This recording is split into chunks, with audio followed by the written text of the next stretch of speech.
Bismillahirrahmanirrahim. Alhamdulillah, wassalatu wassalamu ala rasulil amin wa ala alihi wa sahbihi ajma'in, amma ba'd. Assalamu alaikum wa rahmatullahi wa barakatuh. ഇസ്ലാം ഇന്ത്യയിൽ സമുദായം, സംഘാടനം, ശാക്തീകരണം എന്നുള്ള വിഷയമാണ് നമ്മൾ സംസാരിക്കുന്നത്.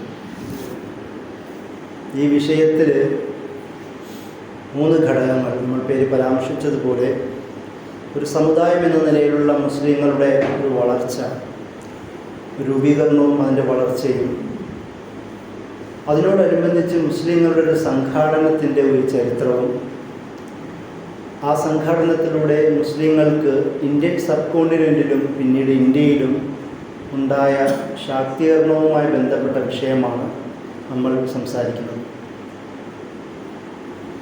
പൊതുവെ നമ്മൾ ഇസ്ലാമിൻ്റെ വരവുമായി ബന്ധപ്പെട്ട് സംസാരിക്കുമ്പോൾ ഇസ്ലാമിക് സ്റ്റഡീസ് ഗ്രന്ഥങ്ങളിൽ ഇസ്ലാമിനെക്കുറിച്ചുള്ള ഇന്ത്യൻ സബ് കോണ്ടിനെൻറ്റിലെ ഇസ്ലാമിൻ്റെ വരവിനുമായി ബന്ധപ്പെട്ട വിഷയങ്ങളിൽ 2 പൊതുവായ ആഖ്യാനങ്ങളാണുള്ളത്. അതൊന്ന്, നമ്മൾ സൗത്ത് ഇന്ത്യക്കാർ കരുതുന്നത് പോലെ, വിശ്വസിക്കുന്നത് പോലെ, മാലിക് ബിൻ ദീനാറിൻ്റെയും സംഘത്തിൻ്റെയും മുസ്ലിം കാലഘട്ടത്തിലോ അല്ലെങ്കിൽ ആദ്യ ഇസ്ലാമിക ചരിത്രത്തിൻ്റെ കാലഘട്ടത്തിലുള്ള വരവ്. രണ്ടാമത്, ഈ ഒരു കാഴ്ചപ്പാടിനെ തള്ളിക്കളഞ്ഞുകൊണ്ട് നോർത്ത് ഇന്ത്യയിൽ സൈനികമായ മുസ്ലിങ്ങളുടെ വരവ്. ഇത്തരത്തിലുള്ള 2 കാഴ്ചപ്പാടുകളാണ് പൊതുവെ ഇന്ത്യയിലുള്ളത്. പൊതുവെ ഹിസ്റ്റോറിക്കൽ നെറേറ്റീവ്, ചരിത്രാഖ്യാനങ്ങളെക്കുറിച്ച് സംസാരിക്കുമ്പോൾ കോർ, പെരിഫറി എന്ന് പറയുന്ന 2 വേർതിരിവുകൾ നമുക്ക് കാണാം. അധികാരമുള്ളവൻ്റെ ആ ഒരു ആസ്ഥാനത്ത് നിന്നുകൊണ്ട് അവരുടെ ഒരു ചരിത്ര വ്യാഖ്യാനങ്ങൾ നടത്തുന്ന സെൻട്രിക്കായ കോറായ ഒരു ചരിത്ര വ്യാഖ്യാനം. അപ്പോൾ പെരിഫറി, അതായത് മാർജിനലൈസ് ചെയ്യപ്പെട്ട, പ്രാന്തവൽക്കരിക്കപ്പെട്ട ജനവിഭാഗങ്ങളുടെ ചരിത്രങ്ങൾ തള്ളപ്പെടേണ്ടതാണ് അല്ലെങ്കിൽ തള്ളപ്പെടുന്നതാണ് എന്ന് പറയുന്നൊരു കാഴ്ചപ്പാടും കൂടിയുണ്ട്. അതുകൊണ്ടാണ് നോർത്ത് ഇന്ത്യ, ഡൽഹി അല്ലെങ്കിൽ ആഗ്ര, ആ ഭാഗത്ത് കേന്ദ്രീകരിച്ചിട്ടുള്ള ഇസ്ലാമിക ചരിത്ര വ്യാഖ്യാനത്തിന് ഇന്ത്യൻ ഭൂഖണ്ഡത്തിൽ കൂടുതൽ സ്വാധീനം ലഭിച്ചത്, പോപ്പുലാരിറ്റി, ജനകീയത ലഭിച്ചത്. നമ്മളെപ്പോലെ സൗത്ത് ഇന്ത്യൻ ഭാഗത്തു നിന്നുള്ള ഇസ്ലാമിൻ്റെ വരവ് അതല്ല. ഇങ്ങനെ ഒരു ചരിത്ര പശ്ചാത്തലമുണ്ട്.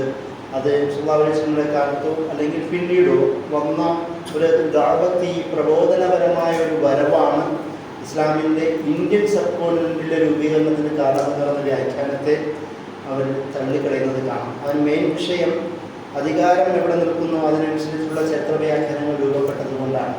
അതുകൊണ്ട് ഈ 2 വ്യാഖ്യാനങ്ങളുമുണ്ട്. അവിടെയും പ്രശ്നങ്ങൾ രൂപപ്പെടുന്നത് മുസ്ലിം സമുദായത്തിൻ്റെ ഇന്ത്യയിലേക്കുള്ള വരവ് അത് വാളുകൊണ്ട് വലുതാക്കിയതാണ് എന്ന് പറയുന്ന ആഖ്യാനത്തിനാണ് പൊതുവേ ഇന്ത്യൻ ഭൂഖണ്ഡത്തിൽ ജനകീയത ലഭിച്ചിട്ടുള്ളത്.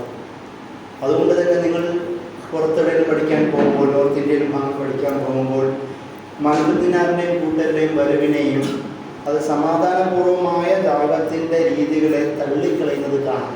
അത് ഇസ്ലാമിക് സ്റ്റഡീസ് മേഖലയിലെ അധ്യാപകർ പോലും ഈ കാഴ്ചപ്പാടിനെ തള്ളിക്കളയുന്നത് കാണാം. അതുകൊണ്ട് തന്നെ ഒരു ഡീകൊളോണിയൽ ചരിത്ര വായന, കൊളോണിയലിസത്തിൻ്റെ ഒരു അപനിർമ്മിതി അനിവാര്യമായി വരുന്നു. അതുകൊണ്ട് തന്നെ കോറിൻ്റെ വായന, അധികാരമിരിക്കുന്നവൻ്റെ വായനയെക്കാളും അപ്പുറം ഓരോ ഭാഗത്തെയും ആൾക്കാർക്ക് അവരുടേതായ ചരിത്ര വായനയുണ്ട് എന്ന് പറയുന്ന ഒരു കാഴ്ചപ്പാട് മുന്നോട്ട് വെക്കേണ്ടതുണ്ട്. അങ്ങനെ വെച്ചതിൻ്റെ ഫലമായിട്ടാണ് ബ്രാഹ്മണിക്കൽ ചരിത്രരചനയ്ക്കും ബ്രിട്ടീഷ് കാലത്തെ ചരിത്രരചനയ്ക്കും അപ്പുറം നിന്നുകൊണ്ട് ഓരോ പ്രദേശത്തെയും മുസ്ലിങ്ങൾ അവരുടെ ചരിത്രരചനയ്ക്ക് കൂടുതൽ പ്രാധാന്യം നൽകിയത്. അതിൻ്റെ ഭാഗമായി കൊണ്ട് തന്നെ നമ്മൾ മനസ്സിലാക്കുന്ന ഒരു വിഷയമാണ്, ഇസ്ലാം ഇന്ത്യയിൽ വന്നത് വാളിനാലല്ല, പകരം ദഅവത്ത് അല്ലെങ്കിൽ കച്ചവട മാർഗമായിട്ടോ നേരിട്ട് സമുദ്ര വഴിയിൽ തെക്കൻ ഇന്ത്യയിലേക്ക് എത്തുകയും അത് കേരളത്തിൽ തന്നെ തുടക്കപ്പെടുകയും ചെയ്തു എന്നതിനൊരു വായനയ്ക്ക് കൂടുതൽ പ്രചാരം നൽകേണ്ടതുണ്ട്. അതല്ല എങ്കിൽ സംഭവിക്കുന്നത്, നേരത്തെ പറഞ്ഞ ഇപ്പോഴും നോർത്ത് ഇന്ത്യൻ ബെൽറ്റിൽ ഇസ്ലാമിനെ കുറിച്ചുള്ള കാഴ്ചപ്പാട് അത് മുസ്ലിങ്ങളായ പ്രൊഫസേഴ്സ് അടക്കം അത് ഒരു വാളിനാൽ പ്രചരിപ്പിക്കപ്പെട്ട ഒരു ചരിത്രത്തിന് കൊടുക്കുന്നത് കാണാം. ഇസ്ലാമിൽ അല്ലെങ്കിൽ ഇന്ത്യയിൽ ലോകത്തെ പ്രധാനപ്പെട്ട 3 മതവിശ്വാസവും അത് ആദ്യം വന്നത് മധ്യ തിരുവിതാംകൂറിലാണ്.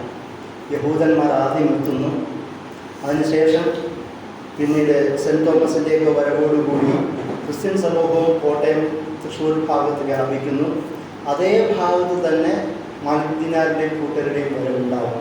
അതായത് പൊതുലോകം സെമിറ്റിക് എന്ന് വിളിക്കപ്പെടുന്ന 3 മതവിഭാഗങ്ങളും ആദ്യം എത്തുന്നത് ഇന്ന് നമ്മൾ കേരളം എന്ന് വിളിക്കുന്ന പ്രദേശത്തെ മധ്യ തിരുവിതാംകൂർ ഭാഗങ്ങളിലാണ്.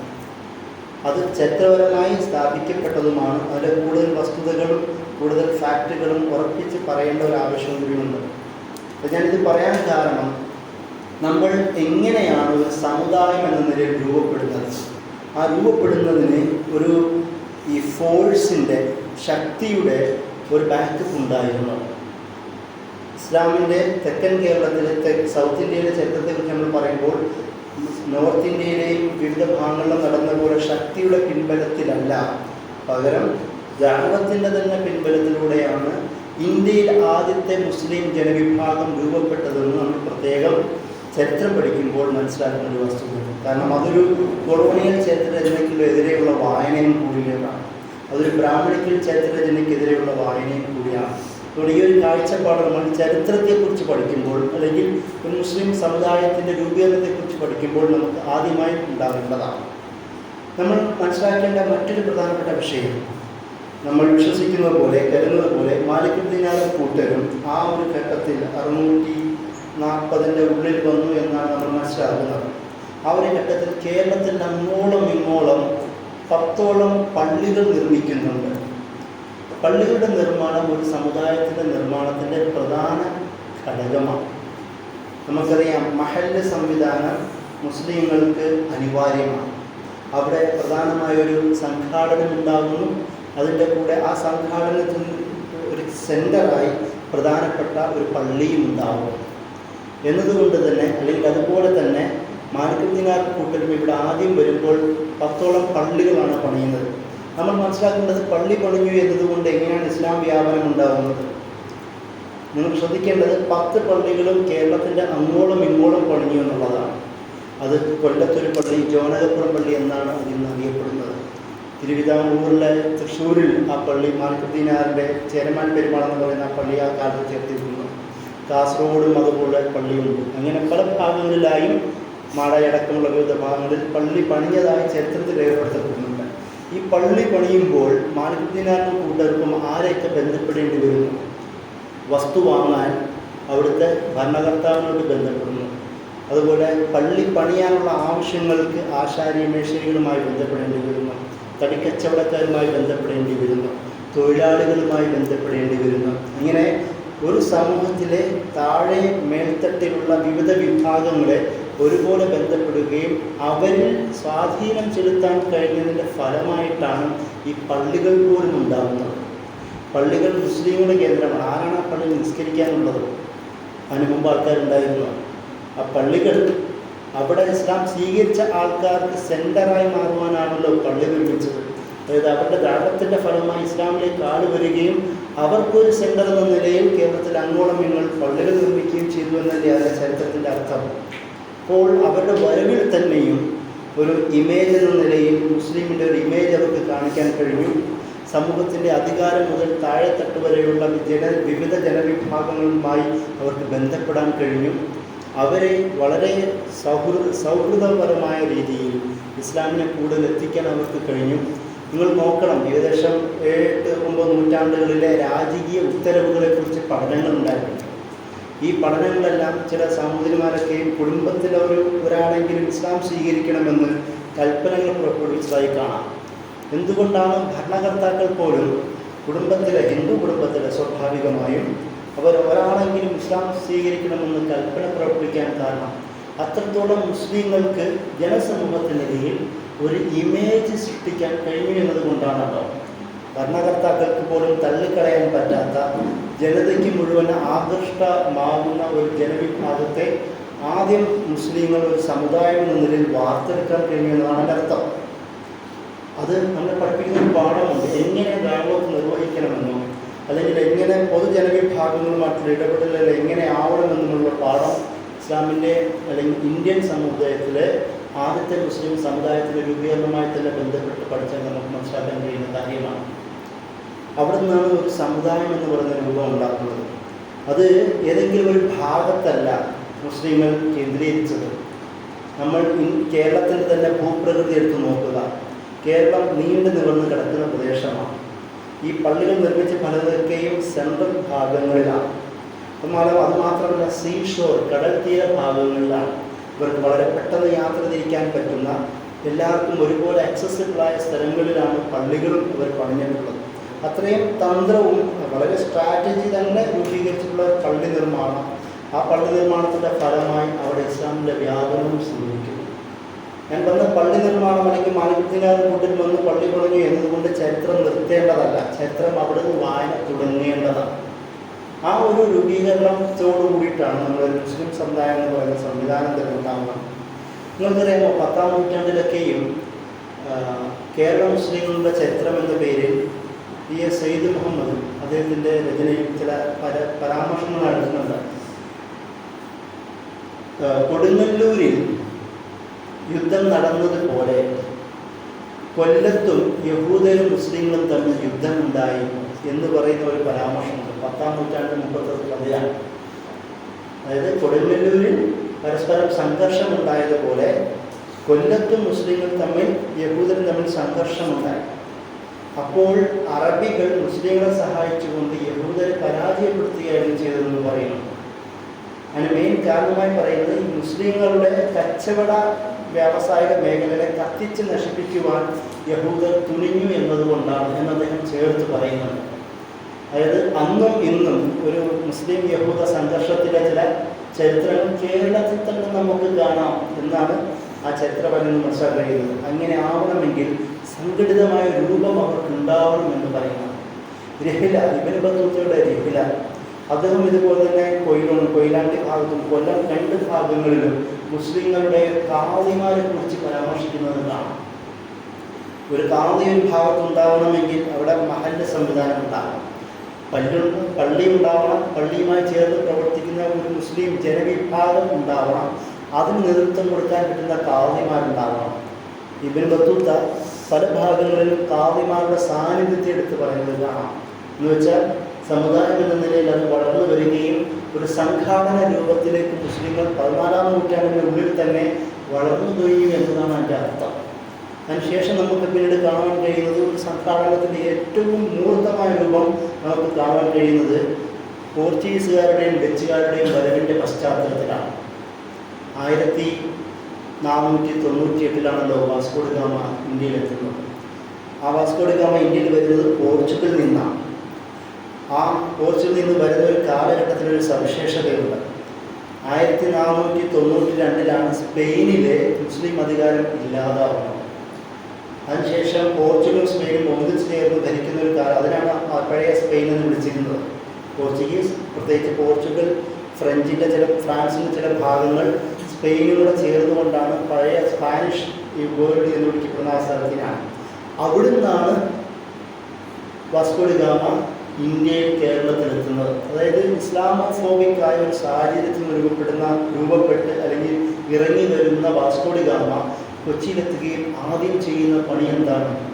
ഹജ്ജിന് പോയിക്കൊണ്ടിരുന്ന മുസ്ലിം കുടുംബക്കാരെ കത്തിച്ച് നശിപ്പിക്കുകയും കൊള്ളയടിക്കുകയും പീഡിപ്പിക്കുകയും ചെയ്തു എന്നുള്ളതാണ്. ആ ഒരു ബന്ധം നോക്കുക. ആ ഒരു പശ്ചാത്തലത്തിലാണ് ഇന്ത്യൻ സബ് കോണ്ടിനെൻറ്റിലെ ആദ്യത്തെ സ്വാതന്ത്ര്യ സമര പോരാട്ടത്തിന് തുടക്കം കുറിക്കുന്നത്. അത് സയ്യിദ് മഖ്ദൂം ഒന്നാമൻ്റെ ചരിത്രത്തിലൂടെയാണ്.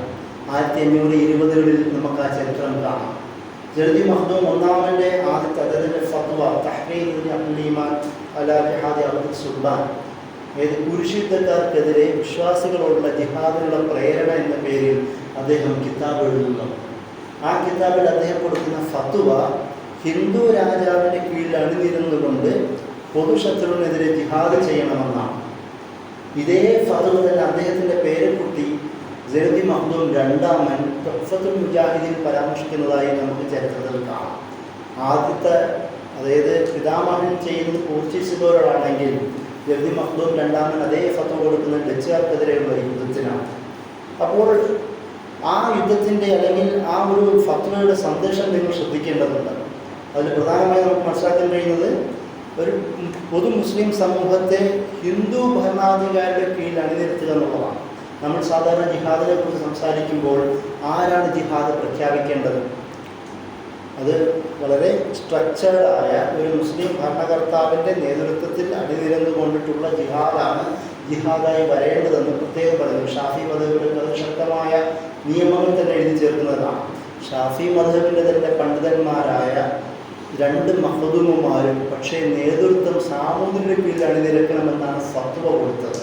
കാരണം പൊതുശത്രുവിനെതിരെ എല്ലാവരും ഒരു ഭാഗത്തെ ജനത മുഴുവൻ ഒന്നിച്ചു പൊരുതണമെന്നായിരുന്നു അവർ പറഞ്ഞതിൻ്റെ ഉള്ളടക്കം. അതായത് സംഘാടനം എന്നത് സമുദായത്തിൽ നിന്ന് വളർന്ന് ഇതര സമുദായത്തിലേക്ക് മാറുന്ന ഒരു ചരിത്രം നമുക്ക് 1500കളുടെ പശ്ചാത്തലത്തിൽ കാണാം. മുസ്ലിങ്ങൾ മാത്രമല്ല ബാക്കിയുള്ളവരോട് ചേർന്നുകൊണ്ടാണ് സ്വദേശത്തെ സംരക്ഷിക്കേണ്ടതെന്നായിരുന്നു ആ ഫത്വയിലൂടെ അവർ പറഞ്ഞു വെച്ചത്. പിന്നീട് നമുക്ക് ഇങ്ങോട്ട് കാണാം നമ്മുടെ മരക്കാർമാരുടെ ചരിത്രം, അതുപോലെ തന്നെ ഒരുപാട് ചാലിയം യുദ്ധമടക്കമുള്ള ഒരുപാട് ഭാഗങ്ങൾ ആ ഒരു ഉമർ ഖാദിയുടെയും ഖാദി മുഹമ്മദിൻ്റെയും സംഭവങ്ങളൊക്കെയും എല്ലാവരെയും ഒരുമിച്ച് ചേർത്ത് പോരാടുന്ന ചരിത്രത്തിൻ്റെ പശ്ചാത്തലമാണ്. ഇതേ ഒരു സംഭവത്തിൽ തന്നെ ഞാനിത് പറഞ്ഞത് കേരളത്തിൻ്റെ ഒരു തുടക്കമാണെങ്കിൽ, പക്ഷേ നോർത്ത് ഇന്ത്യൻ ഭാഗങ്ങളിൽ ഇസ്ലാം മറ്റൊരു കോലത്തിലാണ് വരുന്നത്. ഉമർ ഖത്താബിൻ്റെ കാലഘട്ടത്തിൽ ഒരു സൈനിക സാന്നിധ്യം ബോംബെയിലെ ധാനയിലേക്ക് വന്നു എന്ന് പറയുന്നൊരു ചരിത്രവാഹിനിയുണ്ട്. അത് ബഹ്റൈൻ ഗവർണറിൻ്റെ കൽപ്പന പ്രകാരം അവിടെ ചില സംഘർഷങ്ങൾ ഉണ്ടായപ്പോൾ ബലൂചിസ്ഥാനിലെ മുസ്ലിങ്ങളുടെ സഹായത്തോടു കൂടി ബോംബെയിലേക്ക് ഒരു സൈനിക സൈന്യത്തെ അയച്ചു എന്നാണ് ചരിത്രം പറയുന്നത്. സാധാരണ ചരിത്രം പറയുമ്പോൾ മുഹമ്മദ് ബിൻ ഖാസിമിൻ്റെ 711-12 കാലഘട്ടത്തിലെ ഒരു സൈനിക സാന്നിധ്യത്തെക്കുറിച്ചാണ് പറയാറ്. പക്ഷേ അതിനു മുമ്പ് തന്നെ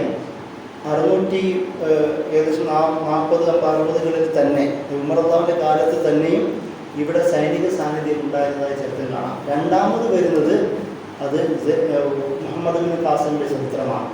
നമ്മൾ പറയുന്നത് മുഹമ്മദ് ഖാസിമിൻ്റെ ചരിത്രം നമ്മൾ പ്രത്യേകം പഠിക്കേണ്ടതാണ്. മുസ്ലിങ്ങൾ പ്രത്യേകിച്ച് നോർത്ത് ഇന്ത്യൻ മുസ്ലിങ്ങളുടെ ശക്തി ആർജിക്കുന്നതിൽ, സിന്ധ് അടക്കമുള്ള പ്രദേശങ്ങളിൽ മുസ്ലിങ്ങളുടെ കീഴിലേക്ക് വരുന്നതിൽ എത്രത്തോളം എന്നാൽ മുഹമ്മദ് അലി ജിന്ന, പാകിസ്ഥാൻ്റെ സ്ഥാപകൻ, പറഞ്ഞത് ആദ്യത്തെ പാകിസ്ഥാനി എന്ന് പറയുന്നത് മുഹമ്മദ് ബിൻ ഖാസിമാണെന്നാണ്. കാരണം സിന്ധ് ഇന്ന് പാകിസ്ഥാനിലാണ്.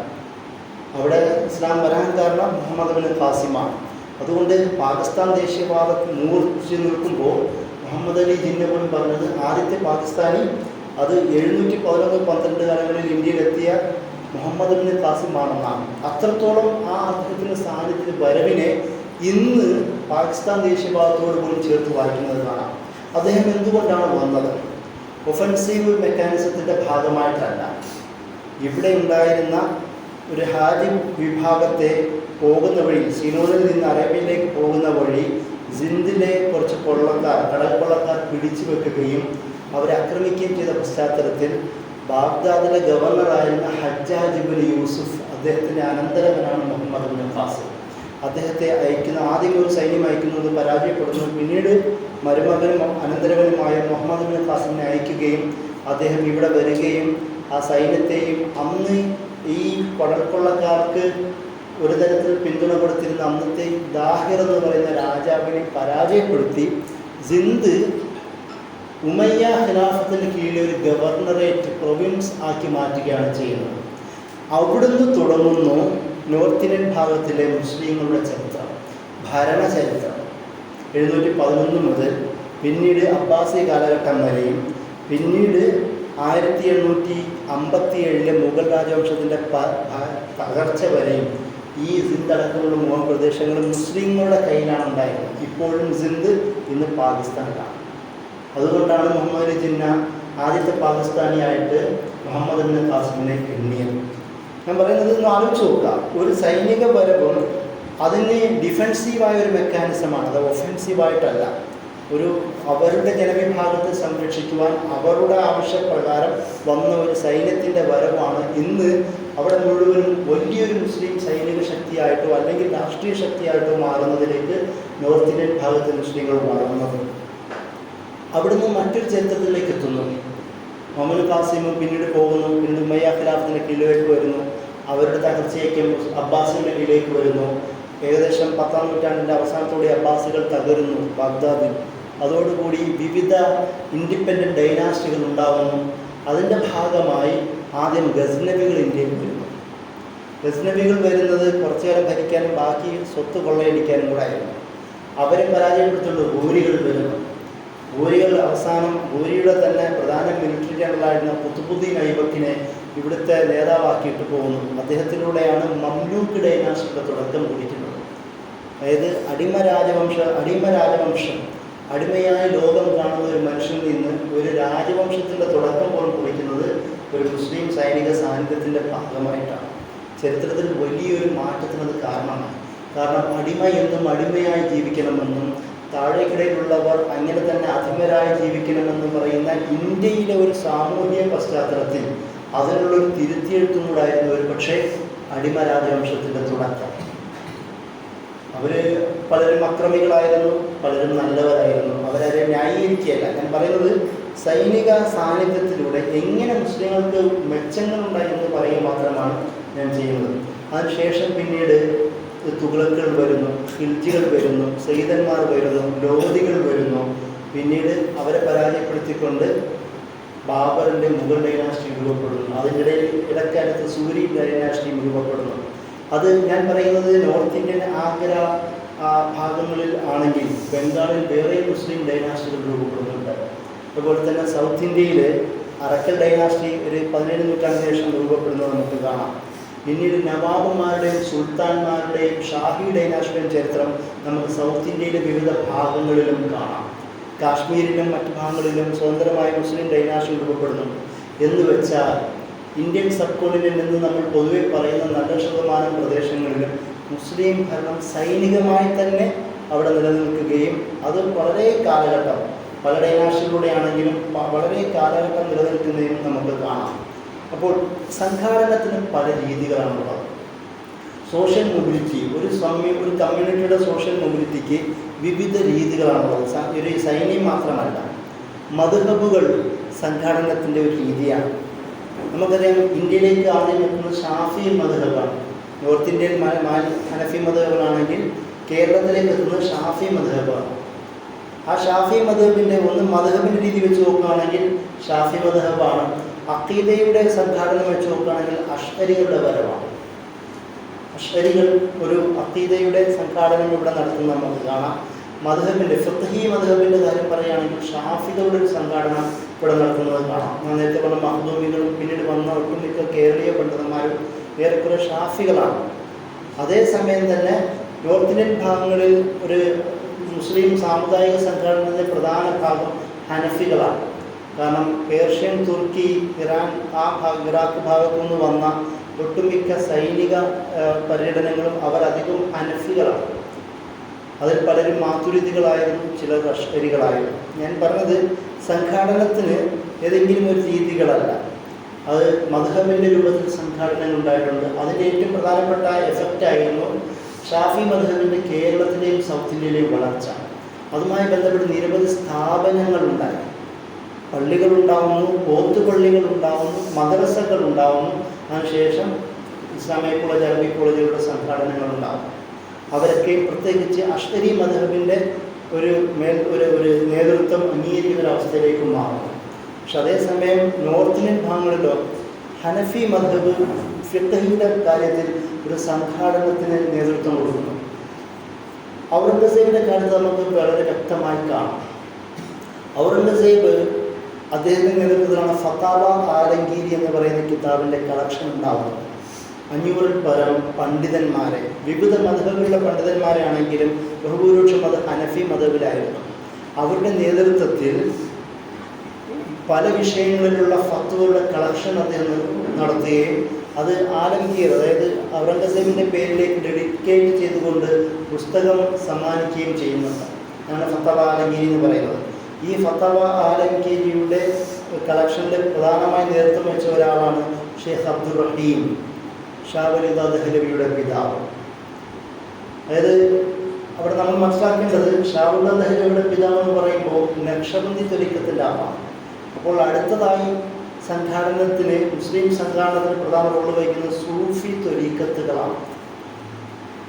ലോകത്ത് പലയിടത്തും മതബുകളെക്കാളും മുസ്ലിം സോഷ്യൽ മൊബിലിറ്റിക്ക്, സംഘാടനത്തിന്, ചലനാത്മകതയ്ക്ക് നേതൃത്വം കൊടുത്തത് സൂഫി ത്വരീഖത്തുകളാണ്. അത് പല ത്വരീഖത്തുകളുണ്ട്. ഇന്ത്യയിൽ വരുമ്പോൾ പ്രമുഖമായ 4 ത്വരീഖത്തുകളും.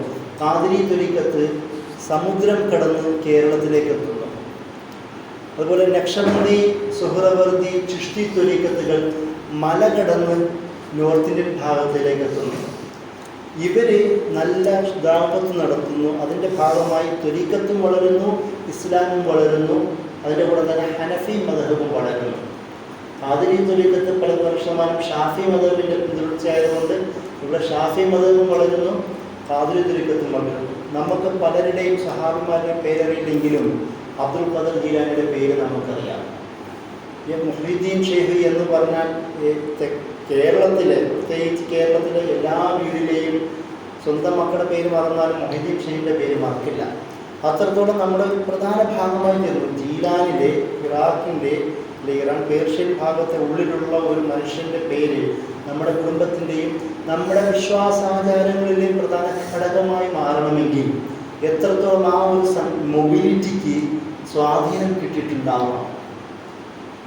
അതുകൊണ്ടാണ് ഞാൻ പറഞ്ഞ ഖാദിരി ത്വരീഖത്തിൻ്റെ വ്യാപനം വലിയൊരു ചരിത്രമാണ് അനുഭവം. അതുപോലെ തന്നെയാണ് ഈ ത്വരീഖത്തുകളുടെ നോർത്ത് ഇന്ത്യൻ ഭാഗത്തെ വ്യാപനം. ഇൽത്തുമിഷിൻ്റെ കൊട്ടാരത്തിലെ ഷെയ്ഖുൽ ഇസ്ലാം ആയിരുന്നു ഇന്ത്യൻ സബ് കോണ്ടിനെൻ്റിൽ സുഹ്റവർദി സിൽസില കൊണ്ടെത്തിച്ച സക്കരിയ മുൽത്താനി സുഹ്റവർദി. അദ്ദേഹമാണ് ഇൽത്തുമിഷിനെ പല ഭാഗങ്ങളിലും ജിഹാദ് നടത്തി പിടിച്ചെടുക്കുവാൻ കൽപ്പിച്ചതെന്നാണ് ചരിത്രം പറയുന്നത്. ഒരു സൂഫി എന്ന് പറയപ്പെടുന്ന ഒരാൾ, സുഹ്റവർദി സിൽസില ഇന്ത്യൻ സബ് കോണ്ടിലേക്ക് എത്തിച്ച ഒരാൾ ഇൽത്തുമിഷിൻ്റെ ഷെയ്ഖുൽ ഇസ്ലാമായി മാറുന്ന ചരിത്രം. അതുപോലെ തന്നെ ഈ തുഗ്ലക് ഡൈനാസ്റ്റിയുടെ കാലഘട്ടത്തിൽ ഭരണകൂടത്തിനെതിരെ ശക്തമായ ഒരു ഓപ്പോസിഷണൽ ഫിഗറായി ജീവിച്ച ആളാണ് നിസാമുദ്ദീൻ ഔലിയ. അത് റിയാസുദ്ദീൻ തുഗ്ലക്കിൻ്റെയും പല തുഗ്ലക്കുമാർക്കെതിരെയും ശക്തമായി സംസാരിച്ച ആൾ, അവരുടെ അക്രമങ്ങൾക്കെതിരെ സംസാരിച്ച ആൾ. അതുപോലെ അത് വളരെ രസകരമായ ഒരു സംഭവങ്ങൾ തന്നെ നമുക്ക് കാണാം. അതായത് ഈ 2 സുൽത്താന്മാരുണ്ടായ ഒരു പശ്ചാത്തലം. ജനങ്ങൾക്കിടയിൽ നിസാമുദ്ദീൻ ഔലിയെ സുൽത്താൻ എന്ന് വിളിക്കുന്നു, പക്ഷേ ദർബാറിൽ സുൽത്താൻ എന്ന് തുഗ്ലക്കിനെയും വിളിക്കുന്നു. ഇത് തുഗ്ലക്കിന് വലിയ പ്രശ്നമുണ്ടാവുകയും അവസാനം നിസാമുദ്ദീൻ ഔലിയയെ ഡൽഹിയിൽ നിന്ന് പുറത്താക്കാൻ പോലും ഫർമാൻ, രാജകീയ ഉത്തരവ് പുറപ്പെടുവിക്കുന്ന ചരിത്രം പോലുമുണ്ട്. അപ്പോൾ അദ്ദേഹം പറയുന്നുണ്ട്, ഡൽഹിയിലേക്ക് എത്തുന്നതിന് മുമ്പ് നിസാമുദ്ദീൻ ഔലിയ ഡൽഹിയിൽ നിന്ന് പോകണമെന്ന് ഒരു ഉത്തരവ് പുറപ്പെടുവിക്കുന്നു. ഇത് വായിച്ചിട്ട്, ഇതറിഞ്ഞിട്ട് നിസാമുദ്ദീൻ ഔലിയ പറയുന്നത് ഡൽഹി ഹനൂസസ് ദൂറാസ്റ്റ്, ഡൽഹി ഇനിയും നിനക്ക് ദൂരെയാണ് എന്ന് പറയുന്ന ഒരു മറുപടി പറയുന്നു. ഡൽഹിയുടെ ബോർഡിലെത്തുമ്പോൾ റിയാസുദ്ദീൻ തുഗ്ലക്ക് വണ്ടിയിൽ നിന്ന്, കുതിരയോട്ടത്തിൽ നിന്ന് വീണ്ടും മരിക്കുകയാണ് ഉണ്ടാവുന്നത്. അത് അദ്ദേഹത്തിൻ്റെ കറാമത്തായിട്ടാണ് ഇപ്പോൾ എണ്ണപ്പെടുന്നത്. ഞാൻ പറഞ്ഞത് ഈ നിസാമുദ്ദീൻ ഔലിയ ചിഷ്തി ത്വരീഖത്തിൻ്റെ ഷെയ്ഖാണ്. മൊയ്നുദ്ദീൻ ചിഷ്തിയുടെ ശിഷ്യനാണ് നിസാമുദ്ദീൻ ഔലിയ. ആ ചിഷ്തി ത്വരീഖത്താണ് കേരളത്തിലേക്ക് വന്ന പ്രധാന ത്വരീഖത്തിൽ മറ്റൊന്ന്. നമ്മുടെ ഈ മമ്പുറം തങ്ങന്മാർ ബാലവി ത്വരീഖത്തിൻ്റെയും ചിഷ്തി ത്വരീഖത്തിൻ്റെയൊക്കെ ഒരു മിക്സപ്പാണ്. അത് പോരാട്ടങ്ങൾക്ക് നേതൃത്വം കൊടുത്ത ത്വരീഖത്തും കൂടാണ്, ജനങ്ങളിൽ ഇസ്ലാം വ്യാപനം നേതൃത്വ ത്വരീഖത്തും കൂടാണ്. സംഘാടനത്തിന് പലവിധ രീതികളുണ്ട് എന്ന് പറയാനാണ് ഞാൻ ത്വരീഖത്തുകളുടെ ചരിത്രം പറഞ്ഞത്. പൊതുവേ ത്വരീഖത്ത് എന്ന് കേൾക്കുമ്പോൾ സലഫി മെത്തേഡ് സൂക്ഷിക്കുന്ന നമ്മളിൽ പലർക്കും ഒരു ശരിയല്ലാത്ത ഒരു കാഴ്ചപ്പാടാണ് തോന്നുക. പക്ഷെ ചരിത്രം പഠിക്കുമ്പോൾ നമ്മൾ സൂക്ഷിക്കേണ്ട ഒരു കാര്യമാണ്, ഇന്ത്യൻ സബ് കോണ്ടിനെൻ്റിലെ ഇസ്ലാമിക വ്യാപനത്തിന് പ്രധാനമായും നേതൃത്വം കൊടുത്തത് ഈ ത്വരീഖത്തിൻ്റെ ഷെയ്ഖന്മാരായിരുന്നു എന്നും കൂടി പഠിക്കേണ്ടതാണ്. മറ്റൊരു വായന കൂടി നടത്തേണ്ടതുണ്ട്. ഇസ്മായിലി വിഭാഗമാണ് സൗത്ത് ഇന്ത്യയിൽ പ്രധാനമായും ദേവതത്തിന് നേതൃത്വം കൊടുക്കുന്നത് ചരിത്ര വായനയുണ്ട്. ഇന്ന് ഇസ്മായിലിയാക്കൾ എന്ന് പറയുന്നത് ഷിയാക്കളുടെ ഭാഗമായിട്ടാണ് എഴുതുന്നത്. അതായത് ഷേഖ് ഇസ്മായിൽ എന്ന് പറയുന്നത് സൈനുലാബ്ദിന് ശേഷം ഉണ്ടായിരുന്ന ഇമാമാണ്. 7ാമത്തെ ഷിയാക്കളുടെ ഇമാമായിട്ടാണ് ഇന്ന് എണ്ണുന്നത്. അവരുടെ 13-14 നൂറ്റാണ്ടിലുള്ള ഇന്ത്യയിലേക്കുള്ള വരവും സൗത്ത് ഇന്ത്യയിൽ ഇസ്ലാമിൻ്റെ വ്യാപനത്തിൽ അവരുടെ പങ്കിനെയും കുറിച്ച് ഒരുപാട് പഠനങ്ങളുണ്ട്. അപ്പോൾ നമ്മൾ അവരെ ഷിയാക്കളെന്ന് വിളിക്കാൻ പറ്റുമോ? നമ്മൾ സൂക്ഷിക്കേണ്ട ടെർമിനോളജികൾ, പഠിക്കുന്ന ടെർമിനോളജികളൊക്കെയും സൂക്ഷിച്ച് പഠിക്കേണ്ടതും കൂടാണ് എന്നതിനാണ് ഞാൻ പറയുന്നത് ചുരുക്കം. അപ്പോൾ ഈ സെക്റ്റ് എന്ന ഷീ സുന്നി സെക്റ്റിനേക്കാളും അപ്പുറം പലവിധ സംഘാടനങ്ങളിലൂടെയാണ് ഇന്ത്യയിൽ സബ് കോണ്ടിനെൻറ്റിൽ സമുദായം ഉണ്ടാവുന്നതും സമുദായത്തിന് സംഘാടന ശേഷി രൂപപ്പെടുന്നതും അതിലൂടെ ശക്തിയാർജിക്കുകയും ചെയ്യുന്നത്. ഇതിൻ്റെ ഇടയിൽ മൗലാന മൗദൂദി കുറച്ച് മുജദ്ദിദുകളെ എണ്ണി പറയുന്നത് കാണാം. അദ്ദേഹത്തിൻ്റെ തജ്ദീദു ഇഹ്യാഉദ്ദീൻ എന്ന് പറയുന്ന a short history of revivalist movement Islam എന്ന പേരിൽ ഇംഗ്ലീഷിൽ അത് ട്രാൻസ്ലേറ്റ് ചെയ്തിട്ടുണ്ട്. അതിൽ മൗലാന മൗദൂദി മുജദ്ദിദുകളുടെ എണ്ണത്തിൽ ഇന്ത്യൻ സബ് കോണ്ടിനെൻറ്റിൽ പ്രധാനമായും എണ്ണുന്ന ഒരാൾ സയ്യിദ് അഹമ്മദ് സർഹിന്ദിയാണ്. എങ്ങനെ ഇസ്ലാം ശക്തി ആർജിക്കുന്നു എന്ന് പറയാനാണ് ഞാൻ ഉദ്ദേശിക്കുന്നത്. തജ്ദീദിൻ്റെ ആദ്യത്തെ ഉദാഹരണം അദ്ദേഹം ആ ബുക്കിൽ എണ്ണുന്നത് സയ്യിദ് അഹമ്മദ് സർഹിന്ദിയാണ്. അദ്ദേഹമാണെങ്കിലോ നക്ഷബന്ദി ത്വരീഖത്തിൻ്റെ ഷെയ്ഖാണ്. ഒരു സൂഫി ത്വരീഖത്തിൻ്റെ ഷെയ്ഖിന് എങ്ങനെയാണ് മുജദ്ദിദ് അൽ ഫസാനി രണ്ടാം സഹസ്രാബ്ദത്തിലെ മുജദ്ദിദാവാൻ കഴിയുന്നത്? അദ്ദേഹമാണ് അക്ബറിൽ ഉണ്ടാക്കിയ ദീന ഇലാഹീനെ ഇല്ലാതാക്കിയത്. ആ നക്ഷബന്ദി ത്വരീഖത്തിൻ്റെ ഏറ്റവും പ്രധാനപ്പെട്ട ചില കൺസെപ്റ്റുകൾ നമ്മൾ പഠിക്കേണ്ടതുണ്ട്. അതായത് ശരിയത്തില്ലാത്ത ത്വരീഖത്തില്ല, അതായത് ലാ ശരിയ ലാ ത്വരീഖ ഇല്ലാതെ ശരിയാണ്, ശരീരത്തില്ലാതെ ത്വരീഖത്തില്ല എന്ന് ശക്തമായി പറഞ്ഞ ഡാൻസും ഇതുപോലെ തന്നെ മ്യൂസിക്കും ഹാവഭാവങ്ങളും നമ്മുടേതിൽ പെട്ടതല്ല എന്ന് പ്രത്യേകം ഊന്നി പറഞ്ഞ ഒരു ത്വരീഖത്താണ് നക്ഷബന്ദി ത്വരീഖത്ത്. അതിൻ്റെ ഷെയ്ഖായിരുന്നു സയ്യിദ് അഹമ്മദ് സർഹിന്ദി. അദ്ദേഹമാണ് ദീന ഇലാഹി എന്ന് പറയുന്ന അക്ബർ ഉണ്ടാക്കിയ പുതിയൊരു റിലീജിയസ് സിന്തസിസിനെ, വിവിധ മതങ്ങളിൽ നിന്ന് രൂപപ്പെടുത്തിയെടുത്ത സിന്തസിസിനെ ഇല്ലാതാക്കിയത്. ഒരു പ്രമുഖ മുസ്ലിം ചക്രവർത്തി അദ്ദേഹത്തിൻ്റെ കാലത്തുണ്ടായിരുന്ന പലതരം സാമുദായിക സംഘർഷങ്ങൾക്ക് പകരമാക്കി ഉണ്ടാക്കിയെടുത്ത ഒരു പുതിയ കൺസെപ്റ്റിനെ എന്നാൽ അതേ വിശ്വാസത്തിൻ്റെയും ഇസ്ലാമിൻ്റെ വിശ്വാസത്തെയും ആദർശത്തിൻ്റെയും അടിസ്ഥാനത്തിൽ ഇല്ലാതാക്കുവാൻ കഴിഞ്ഞു എന്നതാണ് സർഹിന്ദിയുടെ പ്രധാന സംഭാവന. അതുകൊണ്ടാണ് അദ്ദേഹത്തെ മൗലാന മൗദൂദി മുജദ്ദിദായി അദ്ദേഹത്തിൻ്റെ കിതാബിൽ പരാമർശിക്കുന്നത്. രണ്ടാമത്തെ ആളാണ് ഷാ ബയൂബ ദഹ്ലവി. ഞാൻ നേരത്തെ പറഞ്ഞ ഫതവ ആലംഗീരിയിൽ പ്രധാനമായും പങ്കുകൊണ്ട പണ്ഡിതൻ ഷെയ്ഖ് അബ്ദുറഹീമിൻ്റെ മകൻ ഷാവുൽ ദഹ്ലവി. ഷാവുൽ ദഹ്ലവിയും മൗലാന മൗദൂദും തമ്മിൽ ഒരുപാട് സാദൃശ്യങ്ങളുണ്ട്. ഷാവുൽ ദഹ്ലവി ജീവിച്ച കാലഘട്ടം മുഗൾ കാലഘട്ടമാണ്. അത് 1774 അദ്ദേഹം ജനിക്കുന്നത്. 1776-79 കാലത്തിലാണ് അദ്ദേഹം മരണമടയുന്നത്. മുഗൾ കാലഘട്ടത്തിൻ്റെ ഒരു ടേണിംഗ് പോയിന്റ് ആയിരുന്നു ആ പശ്ചാത്തലം. ഔറംഗസേബിൻ്റെ 1707 ഔറംഗസേബ് മരിക്കുന്നത്. അതായത് യഥാർത്ഥമായും ഒരു മുഗൾ ഡൈനാസ്റ്റിയുടെ ഏറ്റവും ശക്തനായ ഭരണാധികാരിയായിരുന്നു ഔറംഗസേബ്. അദ്ദേഹത്തിൻ്റെ മരണത്തിൽ ഇദ്ദേഹത്തിന് വെറും 3-4 വയസ്സ് മാത്രമേ ഉള്ളൂ. ആ ഔറംഗസേബിൻ്റെ കൊട്ടാരത്തിലെ പ്രധാന പണ്ഡിതനായിരുന്നു ഇദ്ദേഹത്തിൻ്റെ പിതാവ്. അതുകൊണ്ട് ഭരണതലത്തിൽ നല്ല സ്വാധീനമുണ്ടായിരുന്ന കുടുംബവും കൂടായിരുന്നു ഷാവുൽ ദഹ്ലവി. ഇതേ ഒരു സാന്നിധ്യം നമുക്ക് മൗലാന മൗദൂദിയുടെ ജീവിതത്തിലും കാണാം.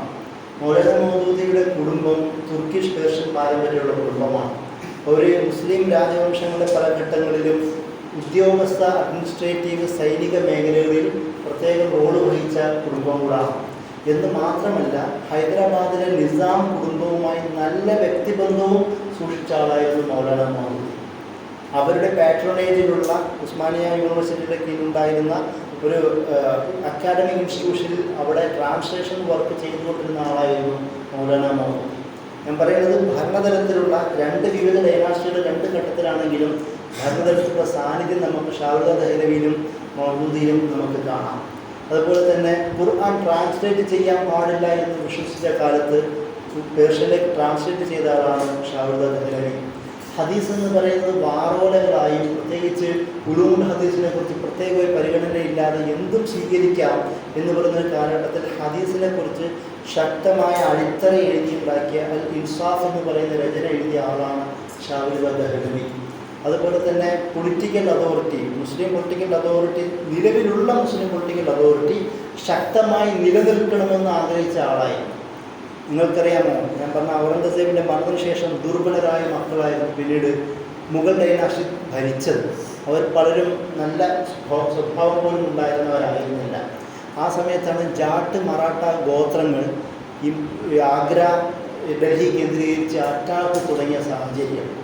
ഈ ഒരു പശ്ചാത്തലത്തിലാണ് ഷാവുൽ ദഹ്ലവിയും ചില പണ്ഡിതന്മാർക്ക് ചേർന്നുകൊണ്ട് അന്നത്തെ അഫ്ഗാനി റൂളറായിരുന്ന അഹമ്മദ് ഷാ ദുർറാനിനെ കത്തയച്ച് വിളിച്ചു വരുത്തുകയും ഈ ജാട്ട് മറാഠ ഗോത്രങ്ങളെ പരാജയപ്പെടുത്തി തിരിച്ച് അധികാരം മുഗൾ രാജകുമാരന്മാരുടെ കയ്യിൽ കൊടുത്ത് തിരിച്ചു പോവുകയും ചെയ്യുന്നു. അതിന് പ്രധാന പങ്ക് വഹിച്ചത് ഷാബിദ ദഹ്ലവിയാണ്. അതായത് ഒരു മുസ്ലിം ഭരണകൂടം നിലനിൽക്കേണ്ടത് അനിവാര്യമാണ് എന്ന് ചിന്തിച്ച ആളാണ് ഷാബിദ ദഹ്ലവി. അത് നമുക്ക് മൗലാന മൗദൂദിയുടെ ജീവിതത്തിൽ കാണാം. നിസാം എന്ന് പറയുന്ന നവാബ് ഭരണകൂടം അത് പരമാവധി ശക്തമായി നിലനിൽക്കുകയും എല്ലാവരും അതിന് കീഴിൽ ഒന്നിച്ച് ജീവിക്കണമെന്ന് ആഗ്രഹിച്ച ആളായിരുന്നു ചെറുപ്പക്കാരനായിരുന്ന മൗലാന മൗദൂദി. പക്ഷെ പിന്നീട് ബ്രിട്ടീഷുകാർ ഇന്ത്യ വിഭജിക്കപ്പെടുന്നു. ആ വിഭജനത്തോട് ഈ നവാബ് രാജവംശം ഒരു വിമുഖത കാണിക്കുന്നു. മൗലാന മൗദൂദി പ്രത്യേകം പറഞ്ഞു, നിങ്ങൾ ഇന്ത്യൻ യൂണിയനോട് യുദ്ധത്തിൽ ചെയ്യാൻ പാടില്ല, രക്തപങ്കിലമാവുന്ന സാഹചര്യമാണ് ഉണ്ടാവുക എന്ന് അദ്ദേഹം എഴുതി പറയുകയും നവാബിനും പല നേതാക്കന്മാർ കത്തയക്കുകയും ചെയ്യുന്നുണ്ട്. ഇതൊക്കെ 30-40 വയസ്സിനിടയിൽ സംഭവിക്കുന്ന സംഭവങ്ങളാണ്. ചെറുപ്പക്കാരനായ മൗദൂദിയുടെ ഒരു ദീർഘവീക്ഷണമുള്ള കാഴ്ചപ്പാടായിരുന്നു. പക്ഷേ മൗദൂദിയുടെ വാക്കുകൾ പരിഗണിക്കാതെ അവർ ഇന്ത്യൻ യൂണിയനുമായി യുദ്ധങ്ങൾ ഉണ്ടാവുകയും ഏകദേശം 30,000-ത്തിലധികം മറ്റോ മുസ്ലിം ചെറുപ്പക്കാർ കൊലയപ്പെടുകയും ചെയ്ത സംഭവമാണ്. അതായത് മുസ്ലിം ജനപക്ഷത്തിൻ്റെ അതിജീവനത്തിന് വേണ്ടി സംസാരിച്ച ആളെന്ന നിലയിൽ നമുക്ക് മൗദൂദിനെ ആ വിഷയത്തിൽ കാണാം. അതുപോലെ തന്നെയാണ് മുസ്ലിം ഭരണകൂടം നിലനിൽക്കണമെന്ന് ആഗ്രഹം പ്രകടിപ്പിച്ച ഷാബിദിയുടെ ജീവിതത്തിൽ നമുക്ക് അത് കാണാം. ഷാബിദ് ദഹ്ലവിയുടെ ഒരു പൊളിറ്റിക്കൽ ഫിലോസഫി അദ്ദേഹത്തിൻ്റെ ഹുജ്ജത്തുൽ ബാലിഗയിൽ പറയുന്നുണ്ട്. അതും ഈ സംഘാടനത്തിൻ്റെ അല്ലെങ്കിൽ മുസ്ലിം സമുദായം അതിൻ്റെ ഒരു സംഘാടനം, അതിൻ്റെ ശാക്തീകരണത്തിൻ്റെ ഏറ്റവും നല്ല തെളിവായി നമുക്ക് ആ പൊളിറ്റിക്കൽ ഫിലോസഫിയെ വായിക്കാം. ഹുജ്ജത്തുൽ ബാലിഗയുടെ പകുതി കഴിഞ്ഞ് അദ്ദേഹം അൽ ഇർത്തിഫാഖാത്ത് എന്ന് പറയുന്ന ഒരു പൊളിറ്റിക്കൽ കൺസെപ്റ്റ് മുന്നോട്ട് വെക്കുന്നുണ്ട്. വിവിധ പടവുകൾ എന്നാണ് അതിൻ്റെ അർത്ഥം. അതായത് വ്യക്തി, കുടുംബം, നഗരം, ദേശം. ആ ദേശത്തിന് മദീന ദൗലത്ത് എന്നാണ് പറയുന്നത്. അതിൽ നിന്ന് ഖിലാഫത്തിലേക്കുള്ള ഒരു വളർച്ച ഷാബിദ് ദഹ്ലവി പറയുന്നുണ്ട്. പക്ഷേ അത് 18-ാം നൂറ്റാണ്ടിലാണ് അദ്ദേഹം പറയുന്നതെങ്കിൽ 20-ാം നൂറ്റാണ്ടിൽ മൗദൂദി ചെറിയൊരു വ്യത്യാസം വരുത്തി പറയുന്നത് കാണാം. വ്യക്തി, കുടുംബം, സമൂഹം, രാഷ്ട്രം എന്നാണ് പറയുന്നത്. ഷാബിദ് ദഹ്ലവി ജീവിച്ചത് ഡൽഹിയിലാണ്. അതുകൊണ്ടാണ് ദഹ്ലവി എന്നുള്ള പേര് വന്നത്. ഡൽഹി എന്നത് മുസ്ലിം ഭരണകൂടത്തിൻ്റെ സെൻറ്ററാണ്. മുസ്ലിം ഭരണം മാത്രമല്ല, അവിടുത്തെ സാമൂഹിക, സാംസ്കാരിക, രാഷ്ട്രീയ, സാമ്പത്തിക മേഖലകളിലെ എല്ലാത്തിൻ്റെയും എപ്പി സെൻ്ററാണ് ഡൽഹി. അതുകൊണ്ട് തന്നെ ഷാബിദ് ദഹ്ലവി ഒരു നഗരജീവിയായ ഷാബിദ് ദഹ്ലവി മദീനകളുടെ ഒരു കൂട്ടമാണ് ഉണ്ടാവേണ്ടതെന്നും മദീനകളുടെ കൂട്ടത്തിലൂടെ ഒരു ദൗലത്ത് രൂപപ്പെടണമെന്നും അത് ഖിലാഫത്തിലേക്കുള്ളൊരു വളർച്ചയ്ക്ക് കാരണമാകുമെന്നും ചിന്തിച്ചു. മദീന ഉണ്ടാവണമെങ്കിൽ ഒരു വ്യക്തി സംസ്കരിക്കപ്പെടണം, വ്യക്തികളുടെ കുടുംബങ്ങളുടെ സംസ്കരണം ഉണ്ടാവണം, വിവിധ കുടുംബങ്ങളിലൂടെ ഒരു നഗരം രൂപപ്പെടണം എന്ന് ചിന്തിച്ച ആളാണ് ഷാബിദ് ദഹ്ലവി. അതേസമയം മൗദൂദി സാഹിബ് ഈ നഗരം എന്ന് പറയുന്ന ഭാഗത്ത് സമൂഹം എന്ന് ഫിറ്റ് ചെയ്തു. കാരണം മൗദൂദി സാഹിബ് ജീവിച്ച നഗരത്തെക്കാളും അപ്പുറം വിവിധ ഭാഗങ്ങളിലാണ്. അദ്ദേഹം കണ്ടത് വ്യക്തി, കുടുംബം, വ്യക്തികളുടെ വളർച്ചയിലൂടെ കുടുംബം രൂപപ്പെടുകയും വിവിധ കുടുംബങ്ങളിലൂടെ ഒരു കമ്മ്യൂണിറ്റി, ഒരു സമൂഹത്തിൻ്റെ രൂപീകരണം ഉണ്ടാവുകയും ആ സമൂഹത്തിലൂടെ ഒരു ദേശത്തിൻ്റെ വളർച്ചയിലേക്ക് എത്തിച്ചേരാം എന്നാണ് മൗദൂദി സാഹിബ് ചിന്തിച്ചത്. ഞാൻ പറഞ്ഞത് ഒരു സമൂഹത്തിൻ്റെ വളർച്ചയിലെ വിവിധ ഘടകങ്ങൾ പൊളിറ്റിക്കൽ ഫിലോസഫിയായി സമർപ്പിച്ച ആളാണ് ഷാബിദ് ദഹ്ലവി. അതിന് അദ്ദേഹത്തിൻ്റെ മൽഫൂസാത്ത്, മക്തൂബാത്ത് പോലുള്ള നിരവധി രചനകൾ നമുക്ക് കാണാം. വിവിധ ഭരണകർത്താക്കളുള്ള കത്തുകൾ, നേതാക്കന്മാർക്കുള്ള കത്തുകൾ, രാജകുമാരന്മാർക്കുള്ള കത്തുകളൊക്കെ ഷാബിദ് ദഹ്ലവിയുടെ രചനകളിൽ ഉണ്ട്. അതായത് ഒരു പണ്ഡിത ദൗത്യം എന്ന നിലയിൽ അദ്ദേഹം നിർവഹിച്ചത് മുസ്ലിം സമുദായം അതിൻ്റെ തനിമ നിലനിർത്തുകയും അഖീദപരമായ തനിമ നിലനിർത്തുകയും ആദർശശുദ്ധി ഉണ്ടാവുകയും റിച്വലുകളിൽ സലഫു സാലിഹുകളുടെ രീതി രൂപപ്പെടുകയും ചെയ്യുക. അതിൻ്റെ കൂടെ തന്നെ ഒരു ശാക്തീകരണം എന്ന നിലയിൽ മുസ്ലിങ്ങളുടെ ശക്തി നിലനിൽക്കുകയും ചെയ്യുക. അതിൻ്റെ സംഘാടനം എന്ന നിലയിൽ അന്നത്തെ പൊളിറ്റിക്കൽ പവർ എന്താണോ അത് നിലനിൽക്കേണ്ട ആവശ്യകത ജനങ്ങളെ ഓർമ്മിപ്പിക്കുകയും ചെയ്യുക. ഇതാണ് ഷാബിദ് ദഹ്ലവി അന്ന് ചെയ്തത്. അത് തന്നെ നമുക്ക് മൗദൂദി സാഹിബിലും ചെയ്തത് നമുക്ക് പിന്നീട് കാണാം. പിന്നീട് മൗദൂദി സാഹിബ് ഷാബിദ് ദഹ്ലവിക്ക് ശേഷം പരാമർശിക്കുന്ന മറ്റൊരു മുജദ്ദിദാണ് അദ്ദേഹത്തിൻ്റെ തന്നെ പേരക്കുട്ടിയായ സയ്യിദ് ഇസ്മായിൽ. ഷാബിദ് ദഹ്ലവിയുടെ പേരക്കുട്ടിയാണ് സയ്യിദ് ഇസ്മായിൽ. അദ്ദേഹത്തിൻ്റെ സഹപ്രവർത്തകനായിരുന്ന അഹമ്മദ് ഷാ ബറേൽവിയും. സയ്യിദ് അഹമ്മദ് ഷാ ബറേൽവി മൂവ്മെൻ്റ് എന്നാണ് അത് അറിയപ്പെടുന്നത്. 1800 പശ്ചാത്തലത്തിൽ ബ്രിട്ടീഷുകാർക്കെതിരെ പോരാടിയ നമ്മുടെ ഇവിടെ വാലൻകുന്നത്തും കുഞ്ഞഹമ്മദ് ഹാജിയും ഏകദേശം 6 മാസക്കാലം ഒരു മലയാള രാജ്യം എന്ന് പറയുന്ന ഭരണം നടപ്പിലാക്കിയതുപോലെ ഏകദേശം 2-2.5 മാസം പെഷവാർ കേന്ദ്രീകരിച്ചുകൊണ്ട് ഭരണമുണ്ടാക്കിയവരാണ് ഈ പറയുന്ന അഹമ്മദ് ബറേൽവിയും സയ്യിദ് ഇസ്മായിൽ ഷഹീദും. അതും ഇവരുടെ ആ ഒരു വളർച്ചയെയും ആ ഒരു മുസ്ലിം സംഘാടനവും 2.5 മാസത്തേക്കാണെങ്കിൽ പോലും ഒരു ഭരണം നിലനിർത്തുന്നതുമൊക്കെയും ഒരു ശക്തമായ ഒരു സംഘാടനത്തിൻ്റെ ഒരു ഭാഗമായിട്ട് മൗലവി സാഹിബ് എഴുതുന്നുണ്ട്. അതുകൊണ്ട് തന്നെ അവരുടെ തജ്ദീദി പ്രവർത്തനമായിട്ടാണ് മൗലവി സാഹിബ് അവരെഴുതുന്നത്. നമ്മുടെ തജ്ദീദ് എങ്ങനെയാണ് ഒരു മുസ്ലിം സമൂഹത്തിൻ്റെ വളർച്ചയ്ക്ക് കാരണമാവും? തജ്ദീദ് എന്ന് വെച്ചാൽ എന്താണ്? തജ്ദീദ് എന്ന് പറയുന്നത് വിശ്വാസത്തിൻ്റെ സംരക്ഷണം, സമുദായത്തിൻ്റെ സംരക്ഷണം, സമുദായത്തിൻ്റെ ശക്തിയുടെയും സംരക്ഷണം എന്നതും കൂടെയാണ്. അതിന് ഒരാൾക്ക് എന്തൊക്കെ ചെയ്യാൻ കഴിയുമോ അതൊക്കെ ചെയ്യാനാണ്. ഈ ബുക്കിൽ തന്നെ മൗലവി സാഹിബ് ഷെയ്ഖുൽ ഇസ്ലാം ഇബ്നു തൈമിയെ പരാമർശിക്കുന്നുണ്ട്, ഇമാം ഗസാലിനെ പരാമർശിക്കുന്നുണ്ട്. ആദ്യത്തെ 4 ഇമാമുമാരെയും ഖലീഫമാരെയും, 4 ഖലീഫമാർ, 4 ഇമാമുമാർ, പിന്നീട് ഷെയ്ഖുൽ ഇസ്ലാം ഇബ്നു തൈമിയ, ഇമാം ഗസാലി, അതിനുശേഷമാണ് സയ്യിദ് അഹമ്മദ് സർഹിന്ദി, ഷാഹുദ ദഹ്ലവി, സയ്യിദ് അഹമ്മദ് ബറേൽവിനെ പോലുള്ള ആൾക്കാരെ പരാമർശിക്കുന്നത്. ഇവരെല്ലാവരും അവരുടെ ഘട്ടങ്ങളിൽ അത് അഖീദപരമായോ അല്ലെങ്കിൽ വിശ്വാസപരമായോ, പ്രത്യേകിച്ച് ജീവിത വിഷയങ്ങൾ ബന്ധപ്പെട്ടോ, മുസ്ലിങ്ങളുടെ സംഘടനയുമായി ബന്ധപ്പെട്ടോ, മുസ്ലിങ്ങളുടെ വൈജ്ഞാനിക വ്യവഹാരങ്ങളുമായി ബന്ധപ്പെട്ടോ ഒരുപാട് സംഭാവനകൾ അർപ്പിച്ചവരാണ്. അതിൽ മൗലവി സാഹിബ് ഇന്ത്യയിൽ എണ്ണിയത് സയ്യിദ് അഹമ്മദ് സർഹിന്ദിയും ഷാഹുദ ദഹ്ലവിയും ഈ അഹമ്മദ് ബറേൽവിയും കൂടെയാണ്. ഇവർ അവരവരുടെ ഭാഗങ്ങളിൽ വലിയ റോള് വഹിച്ചിട്ടുണ്ട്. മൗലവി സാഹിബിനെ ഞാനിവിടെ പ്രത്യേകം എടുത്ത് പറയാൻ കാരണം, എങ്ങനെയാണ് ഒരു സംഘടന, മൗലവി സാഹിബ് സംഘടന രൂപീകരിച്ചത് എന്തിനാണ്? മൗലവി സാഹിബ് അത് correspondence between Maulana Maududi and Maryam Jameela എന്ന് പറയുന്ന രചനയിൽ പരാമർശിക്കുന്നുണ്ട്. മറിയം ജമീലയുമായിട്ടുള്ള മൗലവി സാഹിബിൻ്റെ കത്തുകളുടെ ഇടപാടുകളാണ് ആ ബുക്ക്.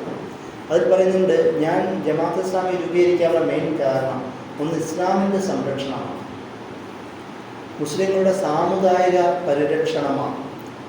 ഇസ്ലാം എന്താണെന്ന് നാട്ടുകാരെ ഒരു റിവൈവലിലൂടെ മാത്രമേ ഇസ്ലാമിൻ്റെ വളർച്ചയ്ക്ക് സാധ്യതയൊരുങ്ങുള്ളൂ എന്നതുകൊണ്ടാണ് സാർ എണ്ണി പറയുന്നത് നമുക്ക് കാണാം.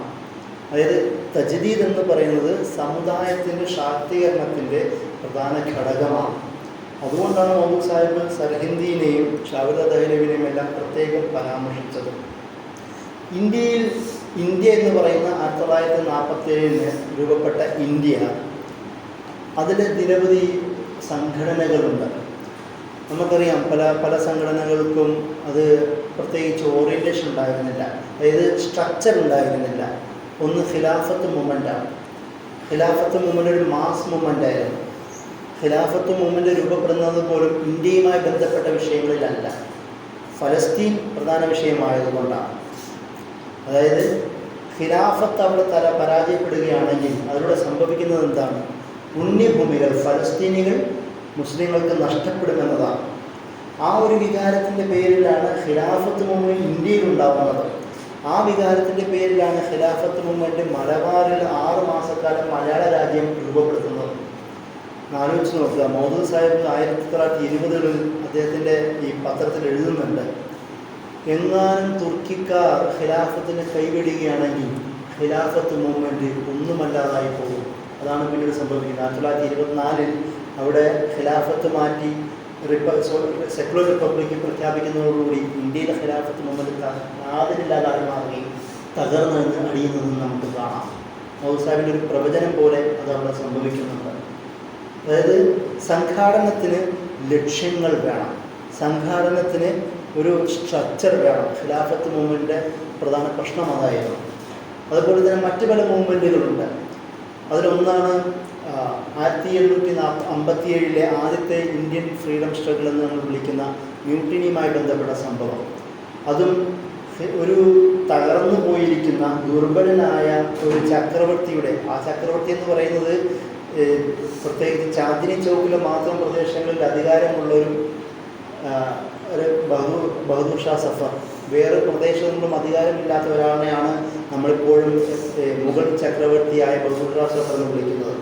അതായത് ചാന്ദിനി ചൗക്ക് പുരാണ ദില്ലിയിൽ മാത്രം അധികാരമുണ്ടായിരുന്ന ഒരാൾ, അയാളിൽ ജനങ്ങൾ മുഴുവൻ വിശ്വാസം അർപ്പിക്കുകയും അങ്ങനെ കുറച്ച് പേർ കൂടിക്കൊണ്ട് ബ്രിട്ടീഷുകാർക്കെതിരെ യുദ്ധം ഉണ്ടാവുകയും പരാജയപ്പെടുന്ന സംഭവമാണ് ആദ്യത്തെ മൂവ്മെൻറ്റായി നമ്മൾ എണ്ണുന്നത്. രണ്ടാമത്തെ അതിൻ്റെ പരാജയ ഫലമായി ഒരു വൈജ്ഞാനികമായ ഒരു വിപ്ലവം സംഭവിക്കുന്നുണ്ട്. അതാണ് മറ്റൊരു മൂവ്മെൻറ്റ്, അതിന് ദൈവബന്ധി മൂവ്മെൻറ്റ് എന്നാണ് പറയുക. 1866 അബുൽ ഖാസിം നാനൂത്തവി, അബ്ദുൾ റഷീദ് ഗംഗോഹിനെ പോലുള്ള പ്രമുഖരായ പണ്ഡിതന്മാർ ദാറുൽ ദൈവബന്ധ് സ്ഥാപിക്കുന്നു. അതൊരു ഇസ്ലാമിൻ്റെ വൈജ്ഞാനിക സാമ്പ്രദായിക വൈജ്ഞാനിക വ്യവഹാരം സംരക്ഷിക്കപ്പെടണമെന്ന് അവർ ആഗ്രഹിക്കുന്നു.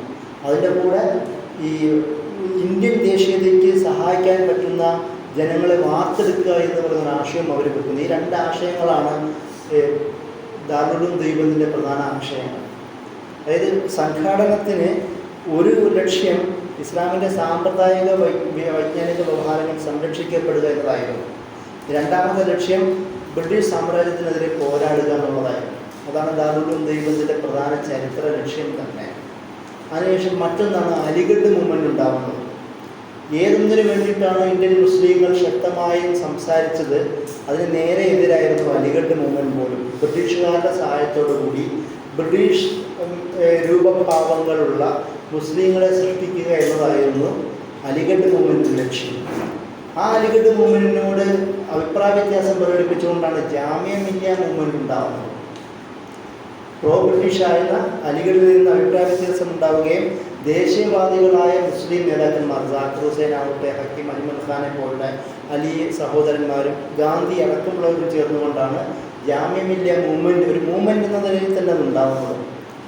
അതും മുസ്ലിങ്ങളുടെ സംഘാടനമാണ്. അതായത് പ്രത്യേക ലക്ഷ്യങ്ങളുണ്ട്. അതായത് ബ്രിട്ടീഷ് അനുകൂലമല്ല, നമ്മൾ സാമ്രാജ്യത്തിനോടൊപ്പമല്ല, ഇന്ത്യൻ മനുഷ്യന് ഇന്ത്യൻ ജനവിഭാഗം അവരുടെ അവകാശത്തിന് വേണ്ടി സംരക്ഷിക്കാൻ പറ്റുന്ന, അവരുടെ വിദ്യാഭ്യാസം പ്രചരിപ്പിക്കാൻ പറ്റുന്ന സ്ഥാപനമാണ് വേണ്ടത്, ബ്രിട്ടീഷ് വിദ്യാഭ്യാസമല്ല നമുക്ക് വേണ്ടതെന്നായിരുന്നു ജാമിയ മില്ലിയ മൂവ്മെൻറ്റിൻ്റെ പ്രധാന ആശയം.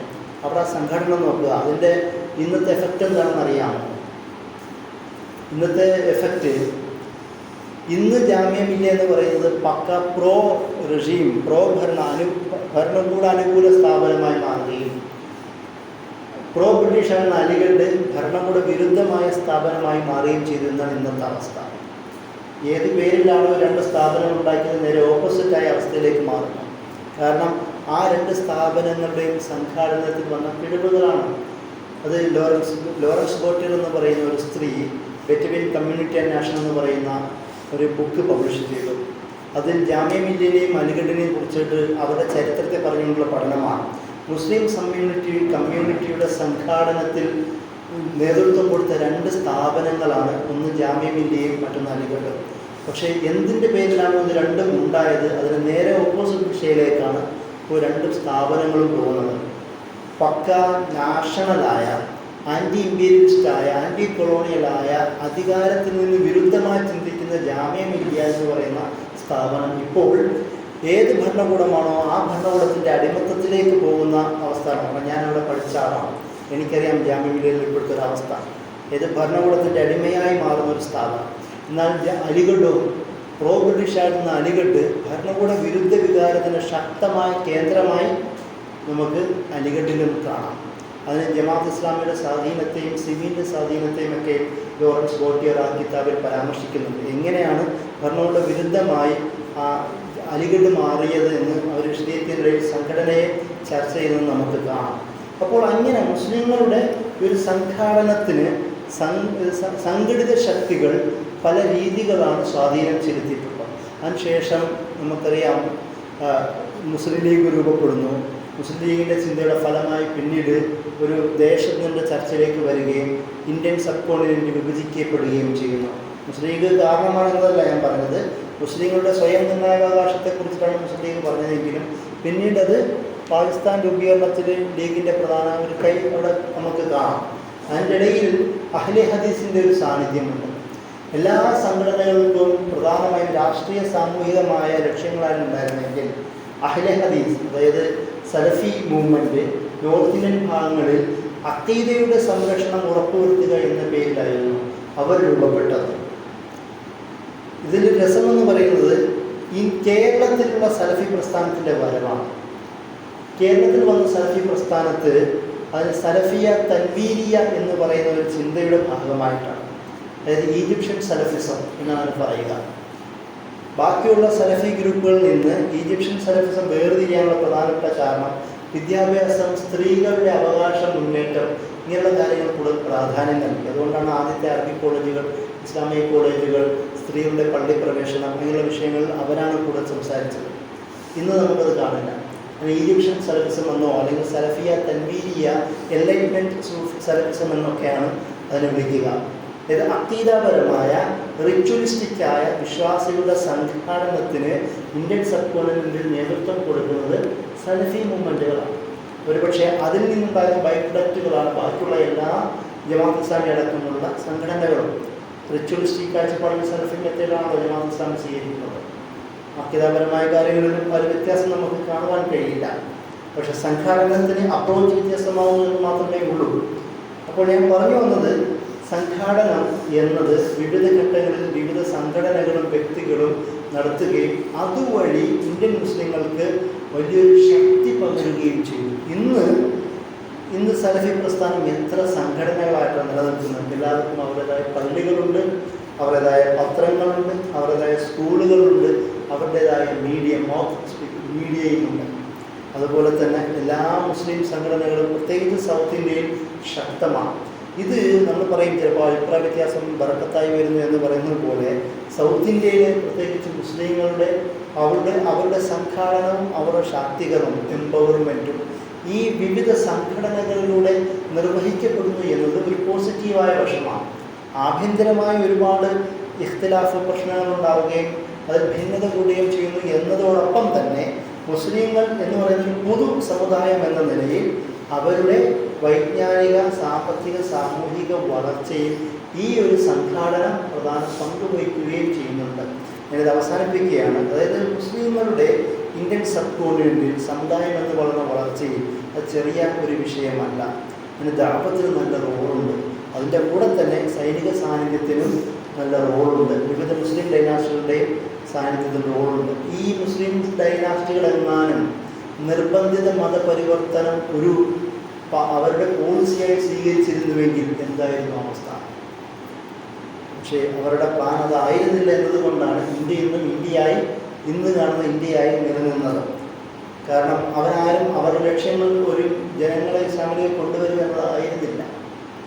അവരങ്ങനെ ചെയ്തിരുന്നുവെങ്കിൽ ഇന്ന് മറ്റൊരു ഇന്ത്യയായിട്ട് നമുക്ക് കാണുവാൻ കഴിയുമായിരുന്നു. അപ്പോൾ ഈ ഇസ്ലാമിനെതിരെയുള്ള ഒരുപാട് ടാർഗറ്റ് ചെയ്യുന്ന പ്രോപ്പഗണ്ടകളെ വേർതിരിച്ച് മനസ്സിലാക്കുകയും വേണം. നമ്മൾക്ക് സ്വയം ശക്തി അറിയുന്നത് എപ്പോഴാണ്? നമ്മൾ ആരാണെന്ന് നമ്മൾ സ്വയം തിരിച്ചറിയുമ്പോഴാണ്. നമ്മുടെ ചരിത്രം നമ്മൾ പഠിക്കുമ്പോഴാണ്. അതിൻ്റെ കൂടെ തന്നെ സമുദായം എങ്ങനെ രൂപപ്പെട്ടുവെന്നും അതിൻ്റെ സംഘടന എങ്ങനെ ശക്തിപ്പെട്ടുവെന്നും മനസ്സിലാക്കുമ്പോഴാണ്. ഈ മനസ്സിലാക്കുന്നതിൻ്റെ ഇടയിൽ തന്നെ മുസ്ലിം സമൂഹം എങ്ങനെ ഏതൊക്കെ തരത്തിലുള്ള പ്രോപ്പഗണ്ടകൾ നേരിടുന്നു എന്നും കൂടി തിരിച്ചറിയുമ്പോഴാണ്. അത് ഏറ്റവും പ്രധാനപ്പെട്ട വിഷയമാണ് മതപരിവർത്തനം. അത് വളരെ ഫേക്കായ ഒരു റെഡ് ഫ്ലാഗ് ആണെന്ന് നമുക്ക് മനസ്സിലാക്കാൻ കഴിയും. അതുപോലെ തന്നെ വിവിധ മുസ്ലിം രാഷ്ട്രങ്ങളിൽ ജിസിയയിലൂടെ വളർന്നതാണ് എന്നൊക്കെ പറയുന്നത് കാണാൻ കഴിയും. ജിസിയ എന്ന് പറയുന്നത് പല മുസ്ലിം രാഷ്ട്രങ്ങളുടെയും പോളിസി ആയിരുന്നില്ല. അത് മാത്രമല്ല, അക്ബർ ജിസിയ എടുത്ത് കളഞ്ഞു എന്നൊക്കെ പറയുന്നതിൻ്റെ വർത്തമാനങ്ങളൊക്കെ ഉണ്ട്. അതായത് നിങ്ങൾ ചരിത്രം കൂടുതൽ പഠിച്ചുകൊണ്ട് പ്രോപ്പഗണ്ടകൾ മുസ്ലിം സമുദായത്തെ തളർത്തുവാൻ ഉപയോഗിക്കുന്നു എന്നത് മനസ്സിലാക്കുന്ന ഒരു വിഷയമാണ്. അതിൻ്റെ കൂടെ തന്നെ ഫിയർ. ഇന്ത്യയിൽ മുസ്ലിങ്ങൾ ഭൂരിപക്ഷമായി താമസിക്കുന്ന ഭാഗങ്ങളിൽ, ന്യൂനപക്ഷമായ പ്രദേശങ്ങളിൽ, പ്രത്യേകിച്ച് അവിടെ ഹരിയാന, ഡൽഹി, ഗുജറാത്ത് പോലുള്ള ഭാഗങ്ങളിൽ കലാപങ്ങളിലൂടെ ഫിയർ ശക്തമാക്കാൻ ശ്രമിക്കുന്നുണ്ട്. ഒരു ഇലക്ഷന് ശേഷം അല്ലെങ്കിൽ ഒരു കലാപത്തിന് ശേഷം തൊട്ടടുത്ത ഇലക്ഷനിൽ സംഘപരിവാർ ജയിക്കാനുള്ള പ്രധാന കാരണം എന്താണ്? ഈ ഭയമാണ്. അതായത് വോട്ട് ചെയ്തില്ലെങ്കിൽ അടുത്ത വരും കാലങ്ങളിൽ തന്നെ നിങ്ങളില്ലാതാകുമെന്ന് പറയുന്ന ഭയം. ഈ ഭയം സോഷ്യലി മുസ്ലിങ്ങളെ തകർക്കുന്നുണ്ട്. ഈ ഭയത്തെ എടുത്തു കളയുകയും അവിടെ എംപവർമെൻറ്റ്, ശാക്തീകരണം സംഘാടനത്തിലൂടെ ശക്തമാക്കുകയും ചെയ്യുന്നതാണ് ഇന്നത്തെ മുസ്ലിങ്ങൾ ശ്രദ്ധിക്കേണ്ട പ്രധാന ഒരു ആശയമെന്നാണ് ഞാൻ പറഞ്ഞതിൻ്റെ ചുരുക്കം. ഇത്രയും പറഞ്ഞു ഞാൻ എൻ്റെ വാക്കുകൾ അവസാനിപ്പിക്കുകയാണ്. അസ്സലാമു അലൈക്കും വറഹ്മത്തുള്ളാഹി വബറകാതുഹു.